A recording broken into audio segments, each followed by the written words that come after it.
الحمد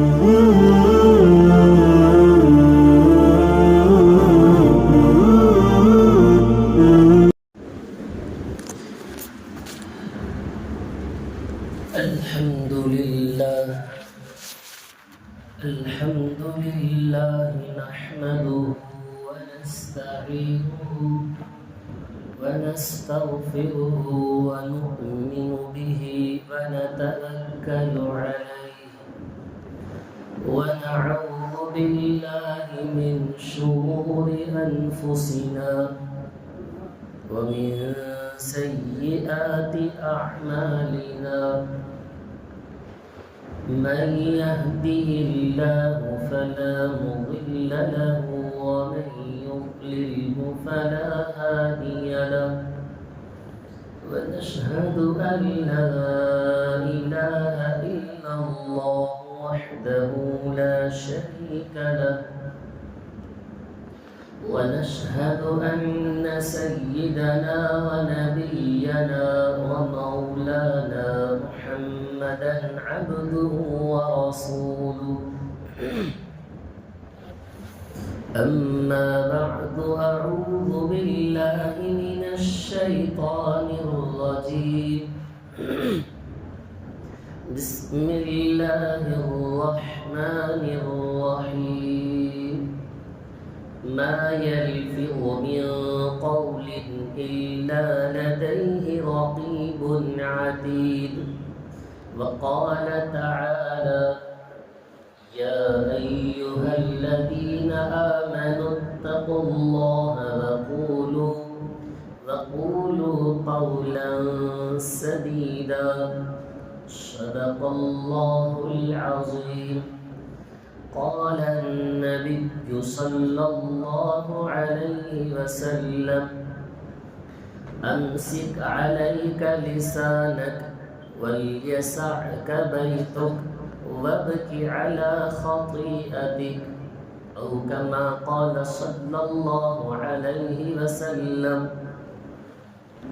اللهم صل على محمد في أفضل كلامنا اللهم صل على محمد في أوسط كلامنا اللهم صل على محمد في آخر كلامنا رب اشرح لي صدري ويسر لي أمري واحلل عقدة من لساني يفقه قولي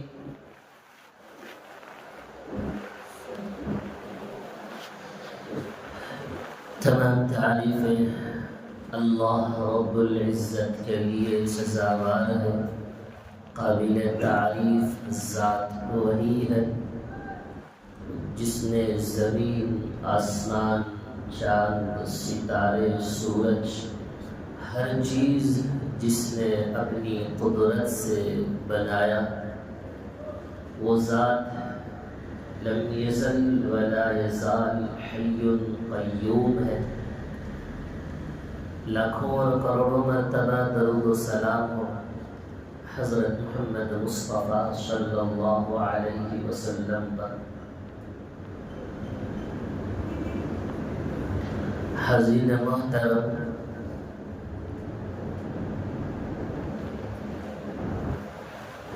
اللہ تبارک و تعالی نے حضور پاک صلی اللہ علیہ وسلم کو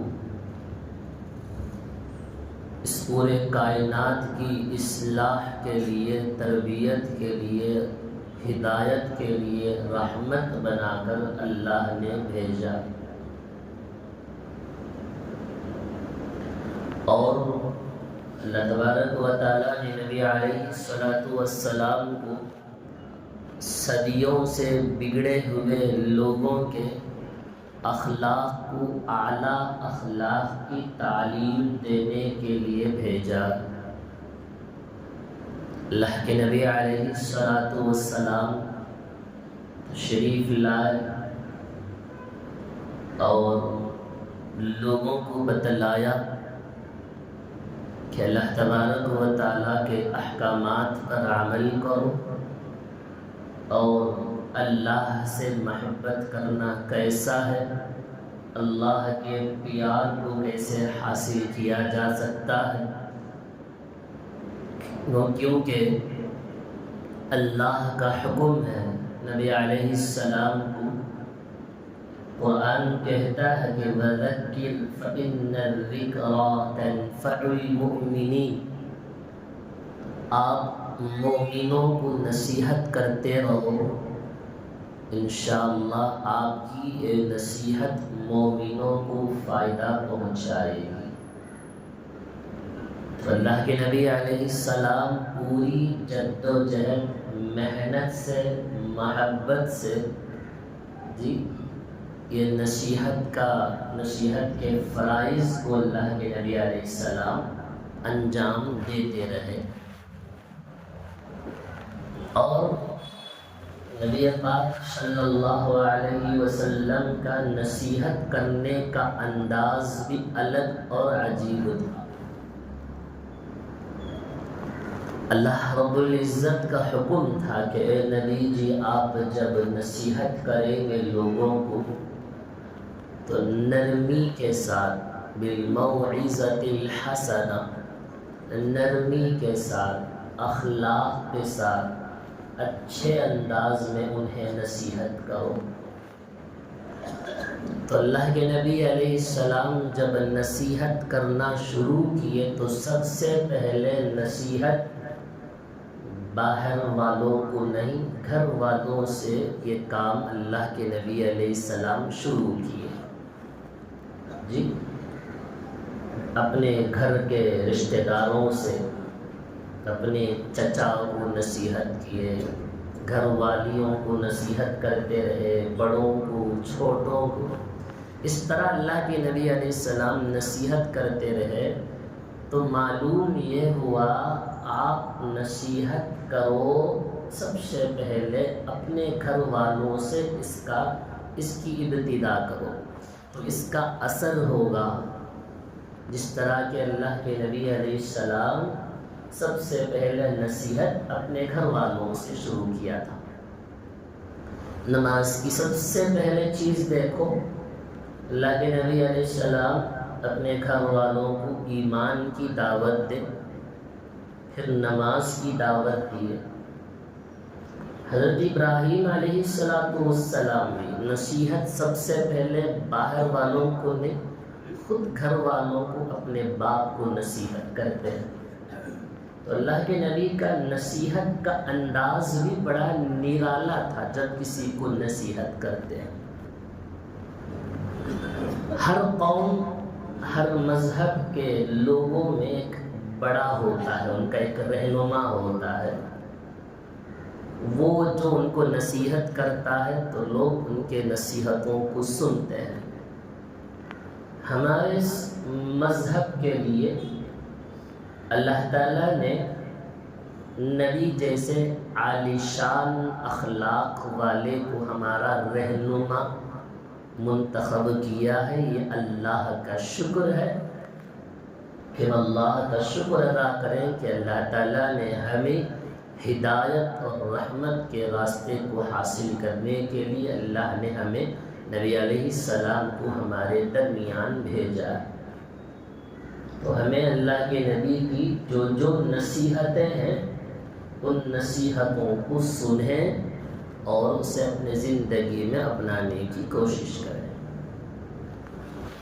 ایک بات دیکھیں، حدیث مبارکہ میں بہت ساری ایسی حدیثیں ہیں جن میں اللہ کے نبی علیہ السلام نے لوگوں کی اصلاح کے لیے، خاص کر ایمان والوں کی اصلاح اور ان کی تربیت کے لیے موقع در موقع محل کے اعتبار سے اللہ کے نبی صلی اللہ علیہ وسلم نصیحت کرتے رہے۔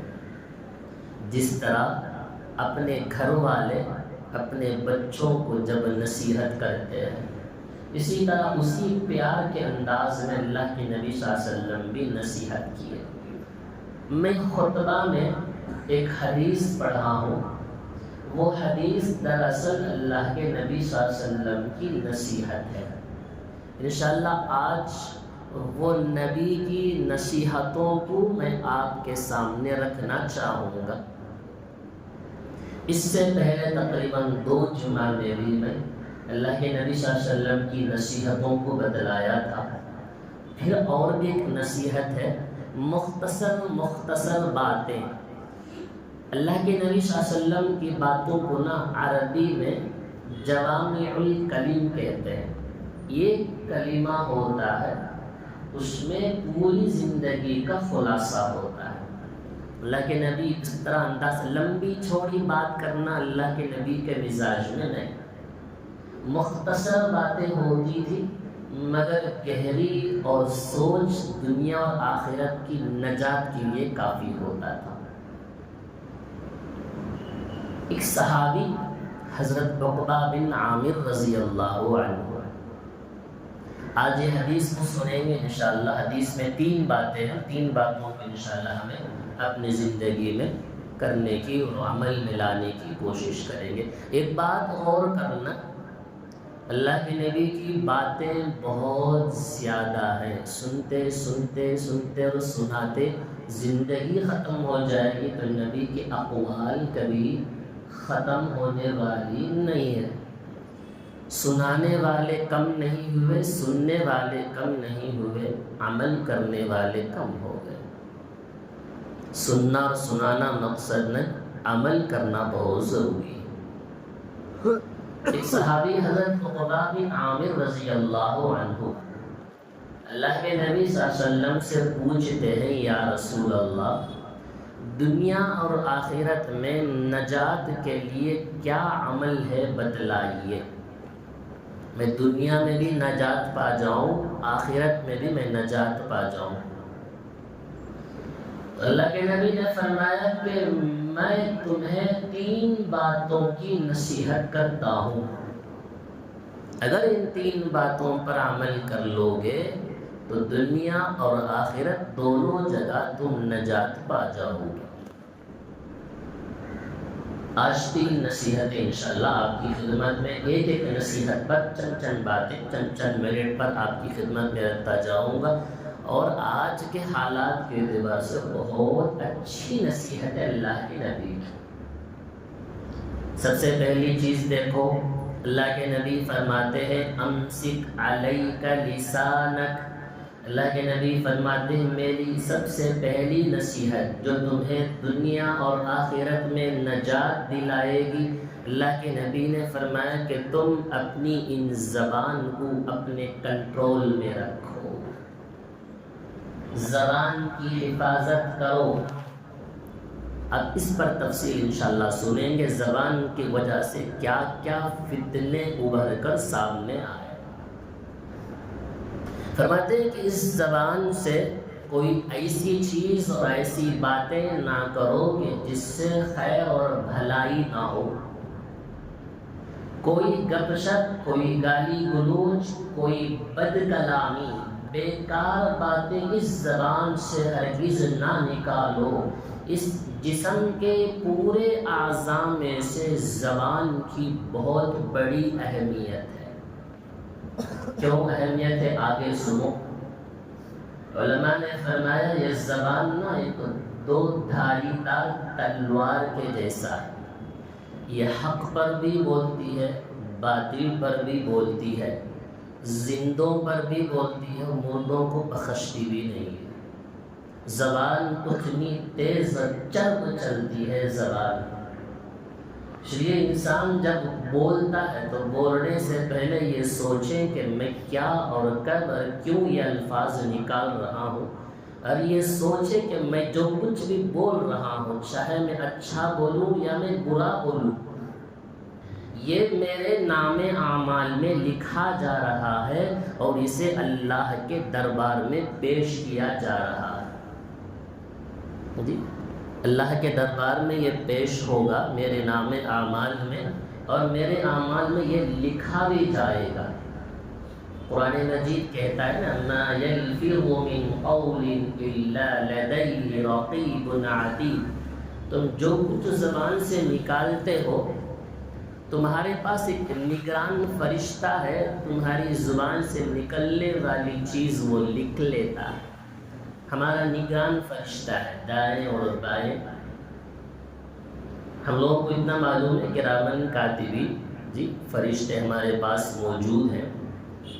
ایک تفسیر ہے، تفسیر مظہری، اس میں مفسرین فرماتے ہیں قرآن مجید کی وہ آیت لَهُ مُعَقِّبَاتٌ مِّن بَيْنِ يَدَيْهِ وَمِنْ خَلْفِهِ، ہمارے دائیں اور بائیں ہمارے فرشتے ہیں جو ہماری نگران کرتے ہیں۔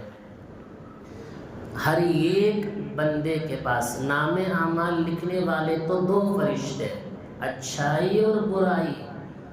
حفاظت کے لیے تقریباً اللہ نے ہر ایک بندے کے ساتھ 20 فرشتوں کو لگایا، زبان پر، آنکھ پر، کان پر، ہاتھ پر، پیر پر، دائیں بائیں، آگے پیچھے۔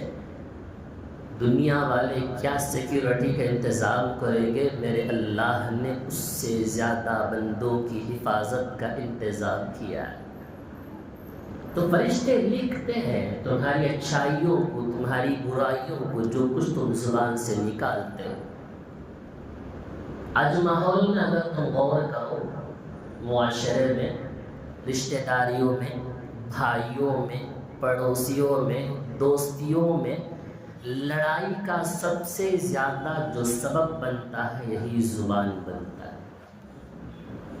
جب زبان چرب تیز اور چلنے لگتی ہے، رشتہ داروں میں دوریاں پیدا کرتا ہے، بھائیوں میں لڑا دیتا ہے، جی کوئی ایسی بات زبان سے نکالتا ہے کہ جس سے دل پر ایسی تکلیف اور چوٹ پہنچتی ہے، جی تیر سے لگنے والا زخم تو مرہم پٹی سے ختم کر لے سکتے ہیں، زبان سے نکلی ہوئی تیر اس زخم کو کبھی مٹایا جا نہیں سکتا ہے۔ معافی تلافی ہو جا سکتی ہے مگر کبھی نہ کبھی وہ کہی ہوئی بات دل میں چبھتی رہے گی۔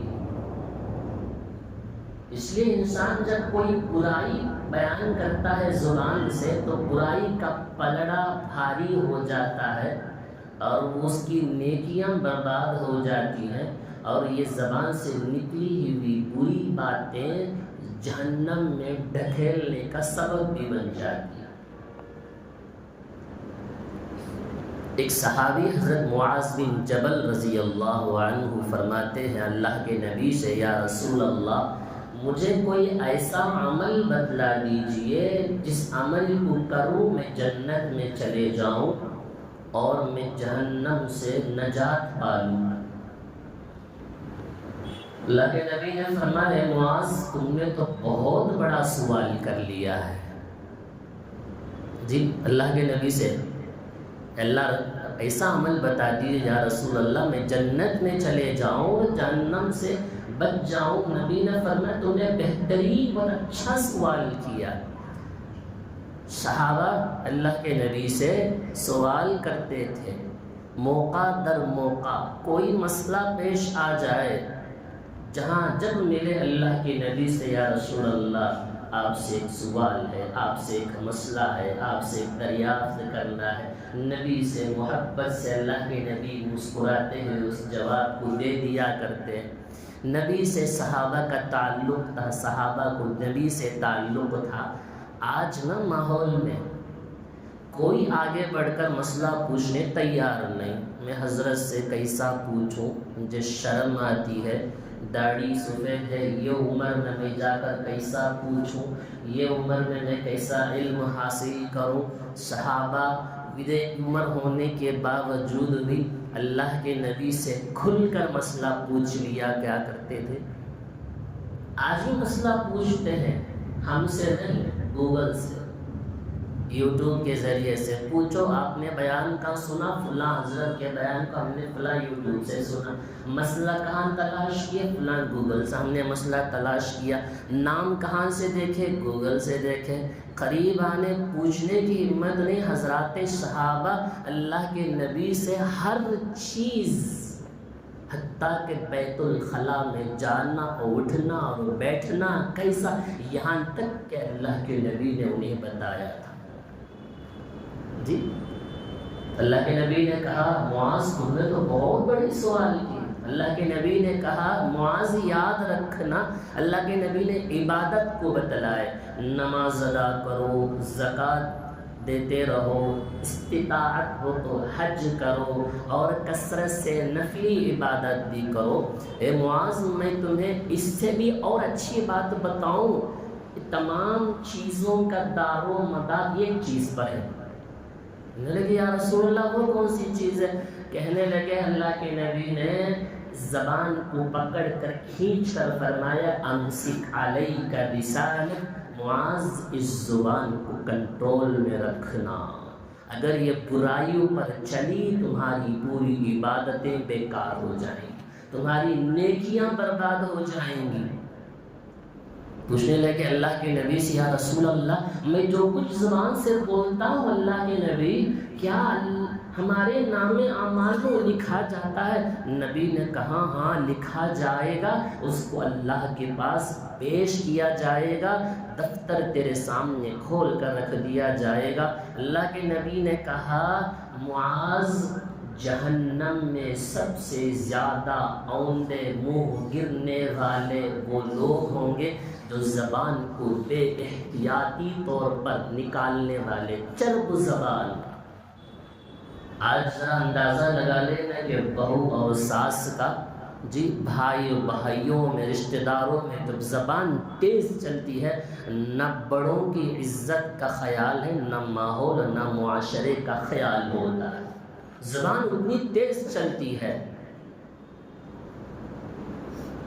اللہ کے نبی صلی اللہ علیہ مجید کہنا یا ایھا الذین آمنوا اتقوا اللہ وقولوا قولا سدیدا. قرآن کہتا ہے اے ایمان والو اللہ سے ڈرو, اچھی باتیں کرو. یصلح لکم اعمالکم ویغفر لکم ذنوبکم, اپنے اعمال کی اصلاح کرو, گناہوں سے بخشو. ومن یطع اللہ, جو کوئی اللہ اور اس کے رسول کی اطاعت کیا وہ کامیاب ہو گیا. ایک حدیث میں اللہ کے نبی صلی اللہ علیہ وسلم نے فرمایا جب انسان صبح کرتا ہے, سو کر اٹھتا ہے نا, یہ جسم کے اعضاء زبان سے کہتے ہیں اگر تو صحیح رہی تو ہم پورے اعضاء صحیح رہیں گے, اگر تو ٹیڑھی ہو گئی تو ہم سب ٹیڑھے ہو جائیں گے, اگر تو زبان اچھی چلائی تو ہم جنت کے مستحق بنیں گے, اگر تو زبان صحیح نہیں چلائی تو ہم جہنم کے مستحق بن سکتے ہیں. زبان کی چربی کی وجہ سے اللہ جہنم میں پھینک دے گا, اللہ حفاظت فرمائے. نبی علیہ السلام نے فرمایا اللہ پر یوم آخرت پر جو کوئی ایمان رکھتا ہو اسے چاہیے کہ اچھی بات کرے ورنہ خاموش ہو جائے. بری باتیں زبان سے بالکل نہیں, بولنا ہے اچھا بولو, اگر نہیں بولنا ہے تو زبان کو کنٹرول میں رکھو. اللہ کے نبی نے فرمایا مجھے 2 چیزوں کی ضمانت دے دو, گارنٹی دے دو, میں تمہیں جنت کی گارنٹی دوں گا. کون دے گا آج گارنٹی؟ بغیر گارنٹی کے تو دنیا میں کوئی کسی کو قرض دیتا نہیں, یہ تو دنیا کا ماحول ہے. نبی نے فرمایا میں تمہیں جنت کی گارنٹی دوں گا, اس سے بڑھ کر اور کیا چیز چاہیے؟ اللہ کے نبی نے فرمایا 2 چیزیں, نمبر 1 زبان کی حفاظت کر لو, شرمگاہ کی حفاظت کر لو, میں تمہیں جنت کی گارنٹی دوں گا. اس زبان کو برے چیزوں سے بچاؤ. آج ہمارے مجلسیں, ہماری محفلیں, ہماری بیٹھکیں, ہماری خواتین کی 4-5 بیٹھکیں, بیٹھ جاؤ ذرا غور سے دیکھو, ہماری اکثر مجالسیں, ہماری اکثر محفلیں کسی کی برائی اور چغلی کی بجائے وہ مجلسیں خالی نہیں ہوتی الا ماشاء اللہ. حضرت عمر رضی اللہ عنہ حضرت ابو بکر صدیق رضی اللہ عنہ کے پاس جب آئے تو حضرت ابو بکر نے اپنی زبان کو باہر کھینچ کر فرمایا تیری وجہ سے میں بہت ساری مصیبتوں میں گرفتار ہوں. اللہ اکبر. وہ صحابہ جنہیں اللہ کے نبی نے جنتی ہونے کی بشارت دی, باوجود اس کے زبان سے بڑی احتیاطی سے کام لیا کرتے. آج ہماری اکثر محفلیں نا اللہ معاف فرمائے کہ غیبتیں اور چغلیاں اور جھوٹ اور گالی کی محفلیں ایسی لگتی ہیں، ایسا لگتا ہے بات بات میں ہنسی مذاق کی بات چلتی رہتی ہے، چلتے چلتے درمیان میں گالی کا لفظ آتا ہے۔ اللہ معاف فرمائے ایسی گالیاں ہوتی ہیں بولنے والے کو بھی شرم نہیں ہوتا، سننے والے کو بھی شرم نہیں ہوتا، وہ بھی ہنستے ہوئے گالی دیا، یہ بھی ہنستے ہوئے سن لیا، اس کا کوئی احساس نہیں، یہ معلوم نہیں کہ میں جو کہہ رہا ہوں وہ گناہ ہے، اس گناہ کو گناہ سمجھا نہیں گیا۔ کھلے عام ایسا لگتا ہے کہ معصوم چھوٹا بچہ گلی میں کھیلتا کھیلتا کودتا کھیلتا ہے، کھیلتے کھیلتے صرف چیز کو مانگنے کے لیے گندے الفاظ سے گالی دے کر پوچھتا ہے، اثر کہاں سے پڑا؟ یہ گناہ نہیں ہے، زبان کی بے احتیاطی بڑوں کو دے کر بچوں نے سیکھا۔ گزرنے والا بھی خاموشی سے گزر جاتا ہے گلی میں، تو روک کر کہتا نہیں ہے، اگر کہیں تو الٹا وہ بچہ بھی بڑوں پہ زبان ایسا چرب چلاتا ہے، اللہ کی پناہ۔ محفلیں جھوٹ سے بھری ہوئی ہیں، اللہ کے نبی نے فرمایا جھوٹ بولا تو ایک فرشتے اس کے منہ سے نکلنے والی بدبو کی وجہ سے فرشتے 1 میل دور اس سے بھاگ جاتے ہیں۔ جب رحمت کے فرشتے ہمارے سامنے نہیں رہے تو ہماری حفاظت کیا؟ یہ گالیاں، جھوٹ، غیبتوں کی مجلسیں تو چھوڑو، چغلیاں ایسی ہماری مجالس، ہماری محفلیں خالی نہیں پڑی ہیں، خوب غیبتیں ہو جاتی ہیں، اچھی طرح غیبتیں ہوتی ہے، پوری غیبت ہونے کے باوجود آخری میں یہ کہا جاتا ہے ہم نہ کہیں دوسروں کے بارے میں، پوری غیبت ان کی ان کی ادھر کی لا کر پورا پیش کر دیا گیا، آخر میں ایک ہی لفظ دوسروں کے بارے میں ہمیں ضرورت نہیں، جو بولنا تھا بدل بول کر ختم ہو گیا۔ قرآن سے سنیں قرآن کیا کہتا ہے، یا ایھا الذین آمنوا لا تجتنبوا کثیرا من الظن ان بعد الظن اثم ولا تجسسوا ولا يغتب بعضكم بعضا أيحب أحدكم أن يأكل لحم أخيه ميتا فكرهتموه۔ قرآن کہتا ہے تم ایک دوسرے کی غیبت نہ کرو، کیا تم چاہو گے تم اپنے مردار بھائی کے گوشت کو کھائیں گے؟ جب تم پسند نہیں کرتے، غیبت کرنا ایسا ہے گویا کہ تم اپنے مرے ہوئے بھائی کے گوشت کو کھانا ہے۔ فرمایا الغیبت اشد من الزنا، غیبت تو زنا سے بھی بدتر ہے۔ انسان زنا کر لیا، بعد میں توبہ استغفار کر لیا، اس کا اللہ کا معاملہ اللہ کے پاس بیٹھ کر گڑ گڑا کر رو رو کر اللہ کو منوا کر اس گناہ سے بالکل پاک ہو گیا، اللہ معاف کر دیا۔ مگر غیبت ایسا ہے جب تک سامنے والا اسے معاف نہیں کر دیا تب تک اللہ اس کو معاف نہیں کرتا۔ کتنا بڑا سخت ہے نا۔ آج ماحول ہمارے معاشرے کیا ہو گیا ہے، جھوٹ سے، غیبت سے، چغلیوں سے بھری پڑی ہے۔ اللہ کے نبی علیہ السلام نے فرمایا کہ غیبتیں کر لیں گے تو 3 چیزوں سے تمہاری نقصان ہوگی، یہ تمہاری دعائیں قبول نہیں ہوگی، تمہاری نیکیاں برباد اور گناہ لازم، گویا سمجھو کہ یہ گناہ ہے، کبیرہ ہے، معمولی مت سمجھو۔ جتنی زبان تیز ہے، جب ہم چلاتے ہیں کسی پر گالی کے لیے، جھوٹ کے لیے، دھوکے کے لیے، اگر اسی چرب زبان کو اسی بیکار لفظ میں، گالی گلوچ میں، فضول گویائی میں جب یہ زبان چلتا ہے، اس چلنے والی زبان کو قرآن کی تلاوت میں چلاؤ اگر نجات پانا ہے۔ اگر چلنے والی زوردار زبان کو چلانا ہے تو ذکر کرنے میں چلاؤ، نجات پائیں گے، اللہ کی محبت حاصل ہوگی۔ اگر زوردار اس زبان کو چلانا ہے، بیکار میں گالی گلوچ اگر چلانا ہے تو درود پاک کے پڑھنے میں چلاؤ، نبی کی محبت حاصل ہوگی۔ اگر اس زبان کو زوردار چرب چلانا ہے، گالیوں میں، بیکار چیزوں میں چلانا ہے تو نیک لوگوں کا تذکرہ کرو، کم از کم ان کی محبت تو حاصل ہوگی۔ گھنٹے گھنٹے پر کھڑے ہو کر ادھر کی ادھر کی غیبتیں کر لیے۔ نبی نے فرمایا دنیا اور آخرت میں نجات پانا چاہتے ہیں تو اس زبان کو کنٹرول رکھو۔ اللہ کے نبی صلی اللہ علیہ وسلم نے فرمایا قیامت کے دن دو آدمی بدترین ہوں گے، دو چہرے والے بدترین ہوں گے۔ آپ کے پاس آئیں گے تو ادھر کی بات کریں گے، ادھر جائیں گے تو آپ کی بات وہاں لگائیں گے۔ اللہ کے نبی نے فرمایا قیامت کے دن ان کی زبان میں انگارے کی زبان نظر آئے گی۔ چغلیاں کرنا، ادھر کی باتیں ادھر لگانا۔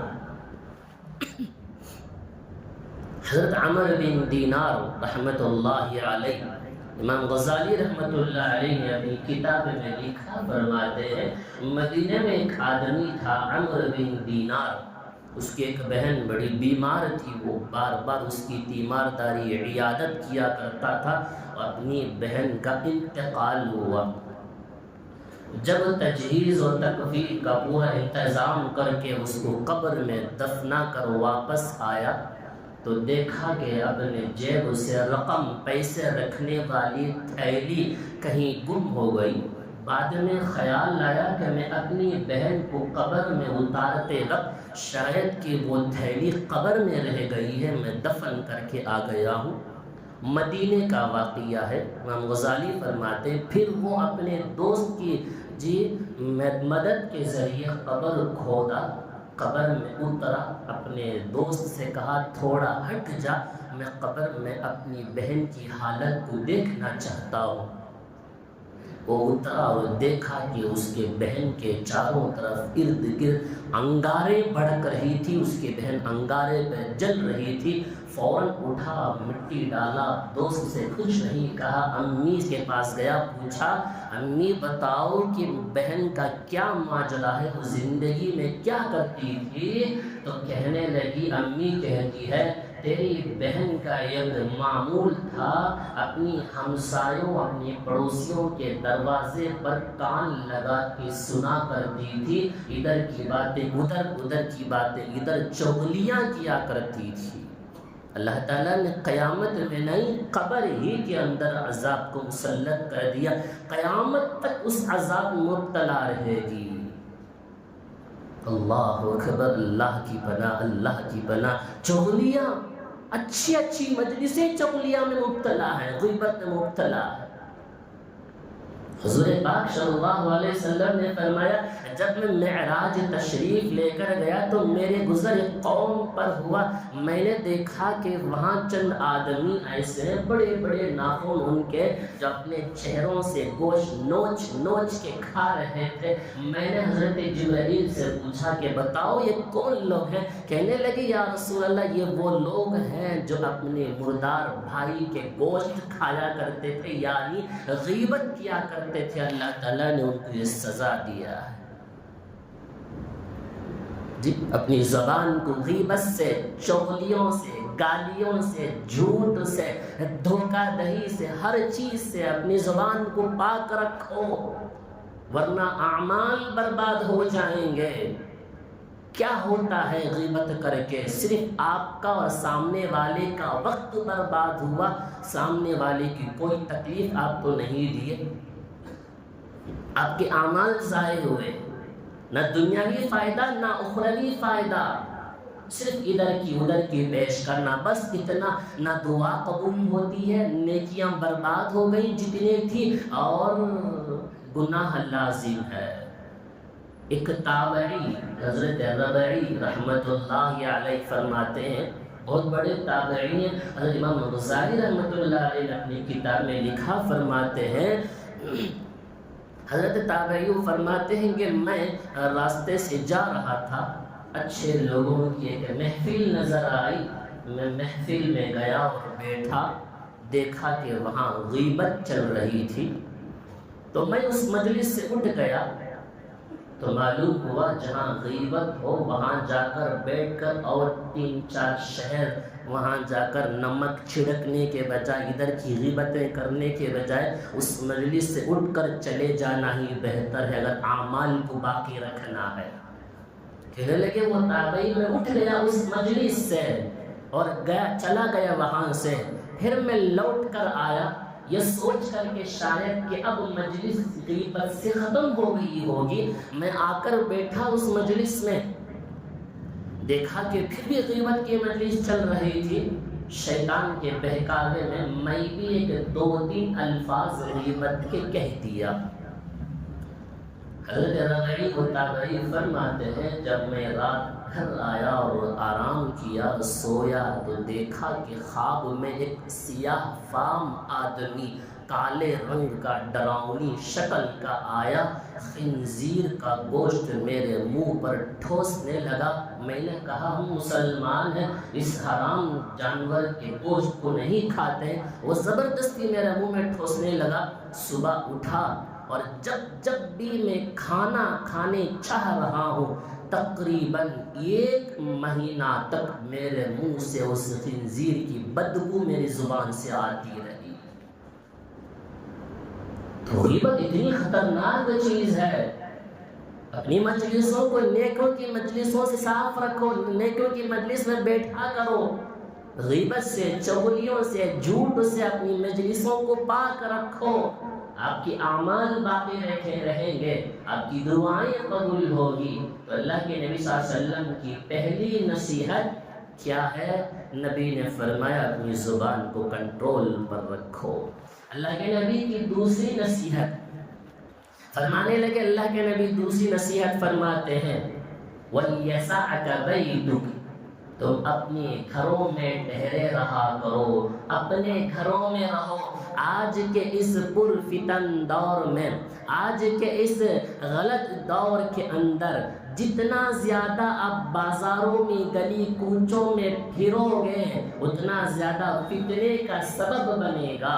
آپ گلیوں میں، چوراہوں میں، بازاروں میں کھڑے رہو گے، گھنٹے کھڑے گے، بروں کی مجلسوں میں بیٹھو گے، بروں کی مجلسیں ملیں گی. آپ بازاروں میں کھڑیں گے بد نگاہی ہوگی، آپ بازاروں میں کھڑیں گے بدگویائی ہوگی، برے لوگوں کا ملنا جلنا ہوگا. اس فتنے کے دور میں جتنا ہو سکے نبی کی نصیحت کو یاد رکھنا. گلیوں میں، بازاروں میں، چوراہوں میں کھڑنے کے بجائے یا اللہ کے گھر کو پکڑ لو یا اپنے گھر میں رہو. یہ فتنے سے بچنے کا سبب بن سکتا ہے. بروں کی صحبت سے بچو، جتنا باہر رہو گے بروں کی مجلسیں ملے گی، بروں کی صحبتیں ملے گی. قرآن کیا کہتا ہے؟ وَيَوْمَ يَعَضُّ الظَّالِمُ عَلَى يَدَيْهِ وَيَقُولُ يَا لَيْتَنِي اتَّخَذْتُ مَعَ الرَّسُولِ سَبِيلًا یا ویلتا لیتنی لم اتخذ فلانا خلیلا. یوم یعض الظالم، گنہگار اپنے ہاتھوں کو کاٹ کاٹ کر کھائے گا اور کہے گا قیامت کے دن کاش کہ میں نبی کے بتائے ہوئے طریقے پر چل لیا ہوتا تو کتنا اچھا ہوتا. اور جو دنیا میں رہ کر بروں کی صحبتیں اختیار کیا قیامت میں وہ کہے گا یا ویلتا، کاش کہ میں ان بروں کی صحبت سے بچ گیا تو کتنا اچھا ہوتا. قیامت میں افسوس کرنے کے بجائے، وہاں جا کر افسوس کے بجائے میں بروں کی صحبت میں تھا، برے نے مجھے برا بنا دیا، مجھے نماز سے دور کر دیا، مجھے غلط راستہ دکھا کے مجھے برباد کر دیا. ان چیزوں میں لگنے کے بجائے ابھی سے محفلوں، ایسی محفلیں چنو جہاں نیک لوگوں کی محفل ہو، ایسے لوگوں کی محفلیں اختیار کرو جہاں دین اور اللہ اس کے رسول کی باتیں ہوتی ہو. برے محفلوں سے اپنے آپ کو بچائے رکھنا یہ نبی کی دوسری نصیحت ہے. نبی کی تیسری نصیحت یہ ہے اپنے گناہوں اور خطاؤں پر گناہ ہونے کے بعد فوراً خدا کی بارگاہ میں توبہ اور استغفار کر لیا کرو. انشاءاللہ تیسری نصیحت اللہ کے نبی کی اگلے جمعہ میں آپ کی خدمت میں بتاؤں گا. اللہ کے نبی کی 3 نصیحتیں یاد رکھنا. پہلی چیز اپنی زبان کو کنٹرول رکھو. دوسری چیز بازاروں میں زیادہ گھومنے کے بجائے اللہ کے گھر کو یا اپنے گھر کو پکڑ لو. تیسری نصیحت نبی کی یاد رکھنا. نبی نے فرمایا جب گناہ ہو جائے تو فوراً توبہ کر لیا کرو. 3 نصیحتیں یاد رکھو. اللہ ہم سب کو ان 3 نصیحتوں پر عمل کی توفیق نصیب فرمائے. حاضرین محترم، آپ حضرات بخوبی اس بات کو جانتے ہیں کہ آج سے تقریباً چند مہینہ پہلے سے چلتا آ رہا ہے وقف ترمیمی بل جو پاس ہونے کے لیے پارلیمنٹ میں اس کے تعلق سے بڑے ہی مسئلہ چھڑ رہا ہے. یاد رکھیں، ہمیں ہمارے مذہب کے جتنے بھی چیزوں ہیں ان چیزوں میں کسی بھی طرح کی دخل اندازی دینا ہمیں یہ منظور نہیں ہے، ہمیں یہ برداشت نہیں کرتے ہیں. ہمارا مذہب ہمیں آزادی سے جینے کی ہمیں اجازت دیتی ہے. ہم اپنے مسلک پر، ہم اپنے تمام مسائل پر رہیں گے. تو لہٰذا وقف ترمیمی بل جو پاس ہونے کے لیے اتنی بڑائی علماء کرام کی محنتیں اور کوششیں جد و جہد چل رہی ہے، اس پر ہم سب کی ذمہ داری ہے. ہم سب اس بل کے قانون کے خلاف کھڑنا ہے. ہمیں یہ بل منظور نہیں ہے. کیوں منظور نہیں ہے؟ اگر خدا نہ خواستہ یہ بل پاس ہو گیا، یاد رکھنا مسجدوں پر ان کی حکومت چلنا شروع ہو جائے گی. وہ جب کہیں گے کھولنا پڑے گا، وہ جب کہیں گے بند کرنا پڑے گا، وہ جو کہیں گے مسجد میں وہ کرنا پڑے گا. اگر اس بل کو پاس کرنے پر ہمیں منظوری ان کو مل گئی تو لہٰذا اس تعلق سے شہر بنگلور میں تاریخ ساز ایک پروگرام تحفظ اوقاف کے نام سے 24 تاریخ اتوار کو مسجد عیدگاہ قدوس میں ملرس روڈ شاجی نگر تو وہاں پر ایک عالی شان پروگرام ہے. اس پروگرام میں ہر طبقے والے بغیر کسی بھی اختلاف رائے کے ایک طرفہ جڑ کر یہ سبق دینا ہے. یہاں ہمیں کسی چیز کی اختلاف کی ضرورت نہیں. اس میں ہر شہر سے بڑے بڑے علماء اکرام تشریف لا رہے ہیں. ہم سب کی ذمہ داری ہے اس ایک دن کو ہم اپنے تمام کاموں کو چھوڑ کر، ہم تمام مصروفیات کو چھوڑ کر، اپنے کیا بولتے ہیں تمام چیزوں کو چھوڑ کر وہاں پہنچنے کی کوشش کریں. ہم سب وہاں پہنچے، علماء کرام کے بیانات سنے. اتوار کے دن دوپہر شام 4 بجے سے یہ پروگرام شروع ہوگا، عشاء تک چلے گا. بہت سارے دور دور سے لوگ آنے کے امکانات ہیں. آپ حضرات جائیں، ثبوت دکھائیں. ہم کو اپنے شریعت میں کسی بھی چیز کی مداخلت ہمیں برداشت نہیں ہے. یہ ثبوت دینا ہے اپنے شریعت کے لیے، وہاں ہم سب کو حاضری دینا ہے. اللہ تبارک و تعالیٰ سے دعا ہے، امید ہے اللہ سے انشاءاللہ یہ بل پاس ہرگز نہیں ہوگا. علماء کرام کی دعائیں ہیں اور آپ حضرات بھی اپنی اپنی انفرادی دعاؤں میں یاد رکھیں. اللہ تعالیٰ ہم سب کو امن و امان میں اپنی حفاظت میں رکھے. وما علینا الا البلاغ.